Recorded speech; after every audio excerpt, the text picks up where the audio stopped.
ओम शांति। 24 मई 2023 के ईश्वरीय महावाक्य। पहले सुनते हैं मुरली के मुख्य पॉइंट्स। बाबा ने कहा, मुझे याद करो और अपने स्वरूप को याद करो। तुम्हारा है ही राजयोग, अर्थात राजाई प्राप्त कराने वाले से और राजाई से योग। बाप प्यार का सागर है, तभी तो प्यारे ते प्यारी वस्तु को इतना याद किया जाता है। जब तक सर्वशक्तिमान से योग नहीं, तब तक कोई फायदा नहीं। योग से तुम्हारी आयु बढ़ती है और विकर्म विनाश होते हैं। बाबा को याद करते करते तुम बाबा के पास ही चले जाएंगे। इसलिए याद भी करो और साथ साथ सर्विस भी करते रहो। शिव बाबा बहुत प्यार का सागर है।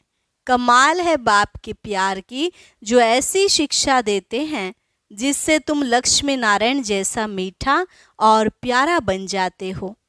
अभी तुम युद्ध के मैदान में हो। मेहनत तो जरूर करनी पड़े, क्योंकि माया के साथ युद्ध है। बगैर मेहनत कोई को राजाई मिल नहीं सकती। लास्ट समय तुम बैठे बैठे बहुत साक्षात्कार करते रहेंगे। जितना दुनिया में जास्ती दुख होगा, उतना ही बाबा तुमको बहलाने के लिए सुख देगा। और लास्ट में बाबा ने कहा, मैं तुमको कितना मीठा बनाता हूँ, इसलिए मीठे मीठे बच्चों को कभी किसी को दुख नहीं देना। धंधाधोरी से जितना समय मिले बाप को याद करो। तुमने शांति का हार गंवाया है, अब फिर वही शांति का हार मैं तुम्हें पहनाता हूँ, जिससे तुम एवर शांत बन जाते हो। यह स्वदर्शन चक्र अंदर फिरते रहना चाहिए। और अब सुनते हैं महावाक्यों को विस्तार से। मुरली का सार। मीठे बच्चे, सच्ची शांति की अनुभूति करने के लिए इस शरीर से डिटैच हो जाओ। जब चाहो शरीर रूपी बाजा बजाओ और जब चाहो इससे न्यारे हो जाओ। प्रश्न, प्यार के सागर शिव बाबा के प्यार की कमाल कौन सी है? उत्तर, प्यार का सागर शिव बाबा बच्चों को प्यार से शिक्षा देकर आप समान अति मीठा, अति प्यारा बना देते हैं। उनके प्यार की कमाल है जो तुम पूज्य लक्ष्मी नारायण समान बन जाते हो, जिनके दीदार के लिए मनुष्यों की आज भी भीड़ लगती है। बाप आए ही हैं बच्चों को मनुष्य से देवता, पुजारी से पूज्य बनाने। गीत, तू प्यार का सागर है। ओम शांति। इस समय तुम बच्चों को ज्ञान का तीसरा नेत्र मिला है, अर्थात आत्मा की आंख खुली हुई है। त्रिनेत्री कहा जाता है ना, इसको तीसरी की कथा भी कहते हैं। वास्तव में है एक ही नाम, राजयोग, राजाई प्राप्त करने के लिए। राजाई प्राप्त कराने वाले से और राजाई से योग, इसका ही अक्षर है मन मना भव, मध्याजी भव। मुझे याद करो, अपने स्वरूप को याद करो। बाप ने कोई संस्कृत में गीता नहीं सुनाई है। बच्चे जानते हैं बाप क्या समझाते हैं और शास्त्रों में क्या है। बाप प्यार का सागर तो जरूर है, तब तो प्यारे ते प्यारी वस्तु को याद किया जाता है ना। बाप भी जानते हैं बच्चों को जाकर सदा सुखी बनाता हूँ। यह दादा तो बड़ा सुखी था, इनको कोई दुख नहीं था, परंतु यह नहीं जानते थे कि बाप क्या आकर सुख देते हैं। अभी तुम अनुभवी बनते जाते हो। बाप आकर सदा सुखी, सदा शांत बनाते हैं। सुख होता ही है संपत्ति से। बाप आकर वर्षा देते हैं। कोई धनवान भी होते हैं, बच्चों को वर्षा देते हैं, सुखी बनाते हैं, परंतु शांति तो दे न सके। शांति तो सब चाहते हैं। सन्यासी भी कहते हैं मन की शांति चाहिए, क्योंकि मन बुद्धि है आत्मा के अंदर। तो कहते हैं मन की शांति कैसे हो? बाबा ने समझाया है, पूछो आत्मा को अशांत किसने किया है। वो लोग तो कह देते आत्मा दुख सुख से न्यारी, अभोक्ता, असोचता है। यह नहीं जानते मन बुद्धि आत्मा के ऑर्गन्स हैं। बाप समझाते हैं अशांत माया करती है, आत्मा का स्वधर्म है ही शांत, बाकी यह ऑर्गन्स हैं। परंतु शांति में कहाँ तक बैठे रहेंगे। सन्यासियों का तो है ही हठ योग, अंदर खड्डे में चले जाते हैं। यहाँ तो सहज रीति बाप बैठ नॉलेज देते हैं, कर्म योग है ना। यूं तो शांति रात को भी मिलती है। अच्छा, हम आत्मा इन ऑर्गन्स से काम लेते व नहीं लेते, यह तो हमारे हाथ में है। मैं बाजा नहीं बजाता हूँ, अपने को डिटैच समझो। इसमें आंखें मूंदने की भी दरकार नहीं। आत्मा इन आँखों से देखती रहती है। आत्मा को आंखें मिली हैं देखने के लिए, बाकी जबान से काम नहीं लेता हूँ, ऐसे ही बैठ जाता हूँ। परंतु सिर्फ बैठ जाने से भी कोई फायदा नहीं। फायदा है ही बाप को याद करने से। जब तक सर्वशक्तिमान से योग नहीं तो कोई फायदा हो नहीं सकता। योग को ही अग्नि कहा जाता है। इनको युद्ध का मैदान भी कहा जाता है। माया पर जीत पाने का मैदान है। योग से तुम्हारी आयु भी बढ़ती है, विकर्म भी विनाश होते हैं, बड़ी खुशी होती है। बाबा को याद करते करते बाबा के पास चले जाएंगे। है तो सब ड्रामा, परंतु बाप हर एक बात समझाते हैं। बाप को याद करते रहो, साथ साथ सर्विस भी करनी है, क्योंकि तुम हठयोगी तो नहीं हो। ऑर्गन्स मिले हैं काम करने के लिए। तुम जानते हो आत्माएं पहले सतो प्रधान रहती हैं, फिर सतो रजो तमो में आती हैं। अभी शुरू से लेकर सब तमो प्रधान हैं।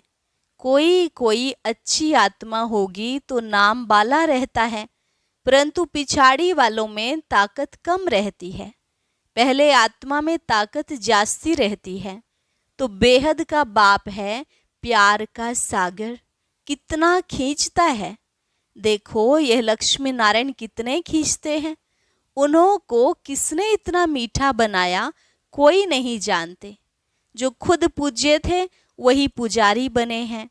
तुम्हारे मम्मा बाबा वह भी नहीं जानते थे, अभी जानने से जाग उठते हैं। ओहो, हम सो देवता थे, भगवान बैठ जगाते हैं। माया पर जीत पाने की युक्ति बतलाते हैं, बाकी और कोई हथियार आदि नहीं है। मनुष्य यह भी नहीं जानते हैं कि माया किसको कहा जाता है, बिल्कुल ही बेसमझ हैं। ऐसे पत्थर बुद्धि बने तब तो बाप आकर पारस बुद्धि बनाए। लक्ष्मी नारायण मोस्ट बिलवेड हैं। इस समय सब हैं तमो प्रधान। परमात्मा को न जानने के कारण ठिक्कर भीतर को याद करते रहते हैं।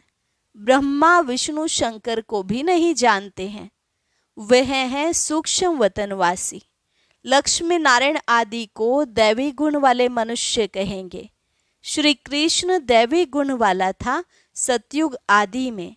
श्री कृष्ण को बहुत प्यार करते हैं, झुलाते हैं। अगर श्री कृष्ण पीछे द्वापर में आया तो श्री राम को भी झुलाना चाहिए, परंतु राम को कभी ऐसे झुलाते नहीं हैं।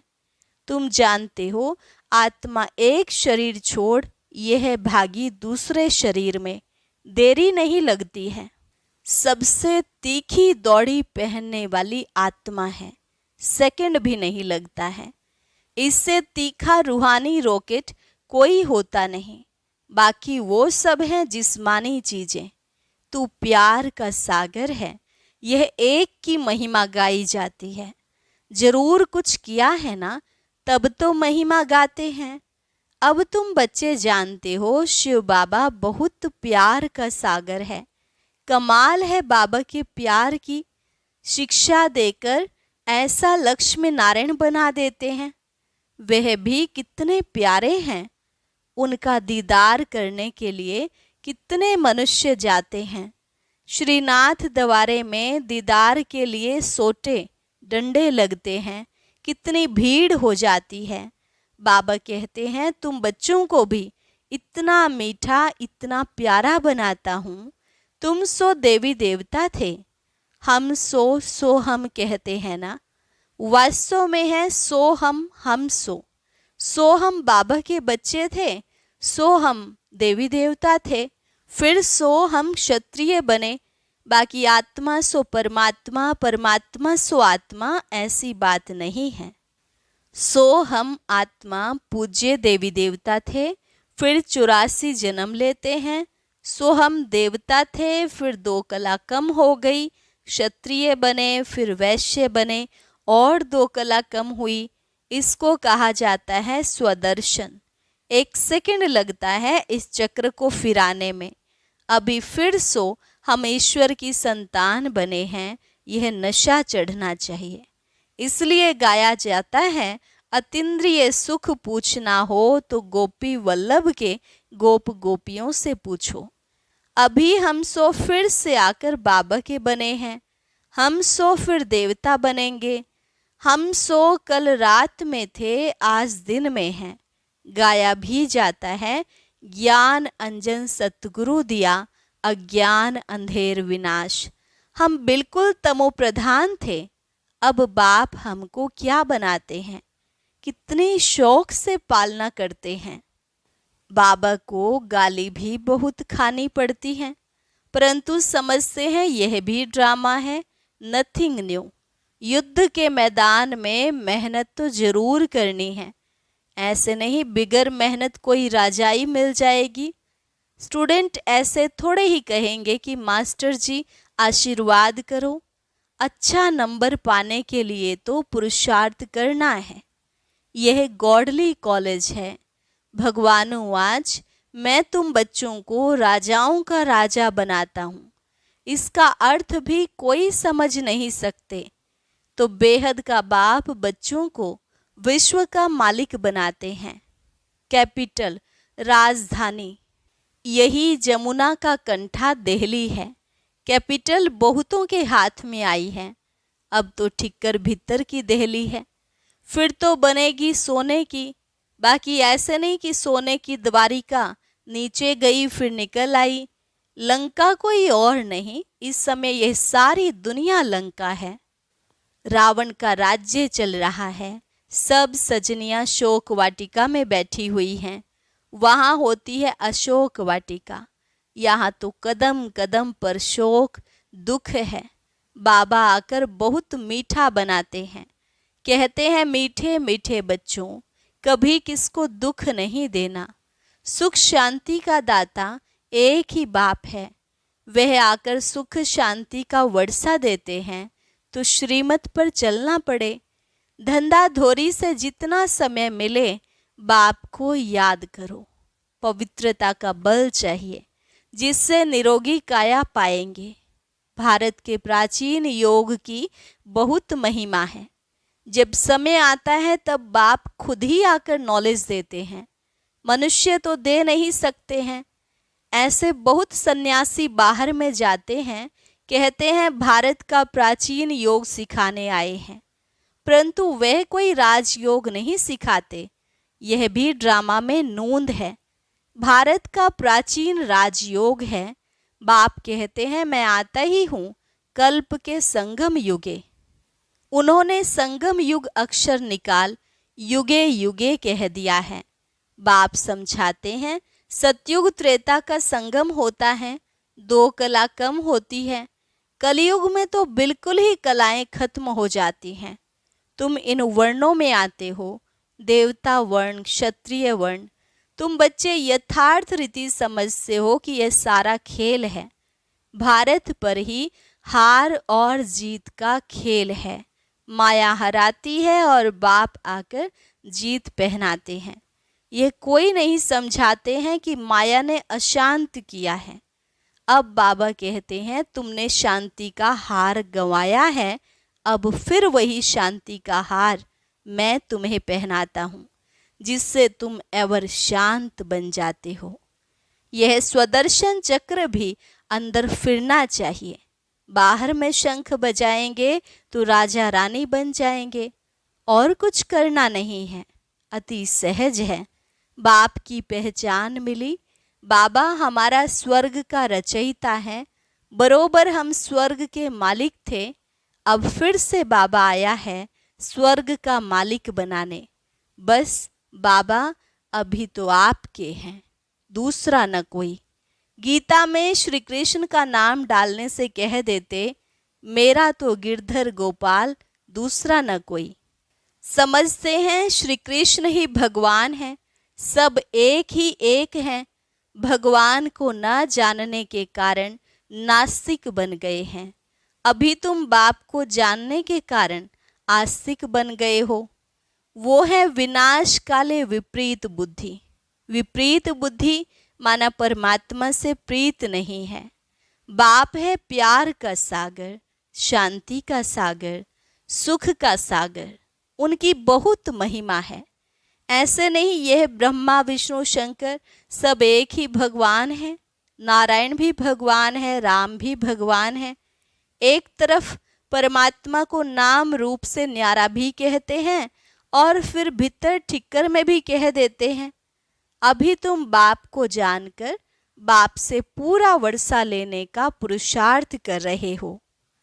यह मकान आदि सब शिव बाबा बना रहे हैं बच्चों के लिए, क्योंकि यहाँ आप बच्चों को पढ़ना है।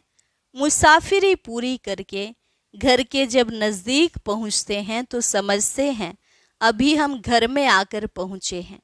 तुम बच्चों को बहुत खुशी होगी। साक्षात्कार से बाबा बहलाएंगे, क्योंकि हंगामा हो जाता है।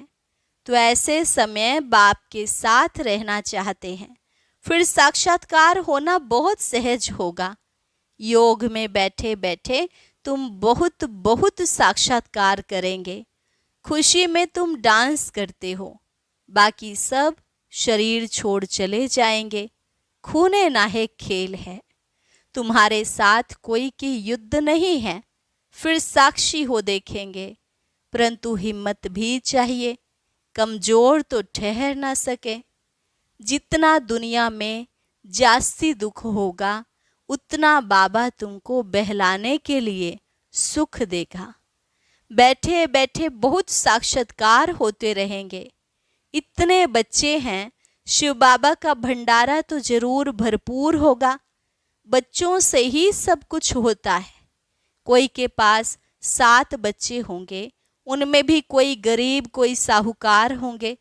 बच्चे तो ठहरे ना, यह तो बड़ा बाप है, बेहद का घर है, यह माता पिता है।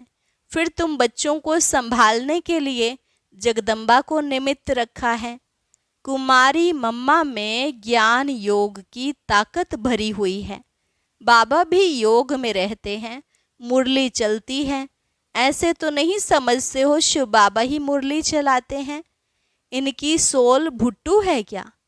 भले समझो यह भुट्टू है, शिव बाबा ही मुरली चलाते हैं, तो उनको याद करना अच्छा है।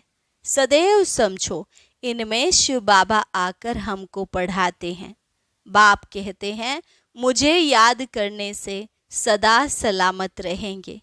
अच्छा, मीठे मीठे सिकिलधे बच्चों प्रति माता पिता बाप दादा का याद प्यार और गुड मॉर्निंग। रूहानी बाप की रूहानी बच्चों को नमस्ते। रूहानी बच्चों की रूहानी बाप दादा को नमस्ते नमस्ते, गुड मॉर्निंग। धारणा के लिए मुख्य सार। पहली पॉइंट, हम सो हम की स्मृति से स्वदर्शन चक्र फिराते रूहानी नशे में रहना है। बाप समान अति मीठा अति प्यारा बनना है। दूसरी पॉइंट, सदा सलामत रहने के लिए एक बाप को ही याद करना है। सिर्फ शांति में नहीं बैठना है, सर्वशक्तिवान बाप को याद कर शक्ति भी लेनी है। वरदान, तपस्या और सेवा द्वारा भविष्य राज्य भाग्य का सिंहासन लेने वाले सिंहासनधारी भव। तपस्या और सेवा द्वारा भविष्य राज्य भाग्य का सिंहासन लेने वाले सिंहासनधारी भव। जो बच्चे यहाँ सेवा की सीट पर नजदीक हैं, वह भविष्य में राज्य सिंहासन के भी नजदीक हैं। जितना यहाँ सेवा के सहयोगी, उतना वहाँ राज्य के सदा साथी। यहाँ तपस्या और सेवा का आसन, और वहाँ राज्य भाग्य का सिंहासन।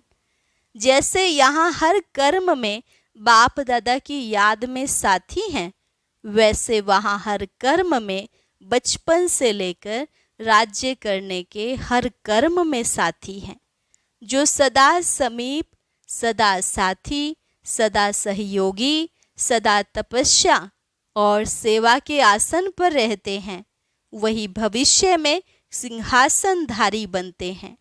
स्लोगन: रूहे गुलाब वह है जो अपनी रूहानी वृत्ति से वायुमंडल में रूहानियत की खुशबू फैलाता रहे। रूहे गुलाब वह है जो अपनी रूहानी वृत्ति से वायुमंडल में रूहानियत की खुशबू फैलाता रहे। अच्छा, और अब सुनते हैं आज का अव्यक्त ज्ञान मोती।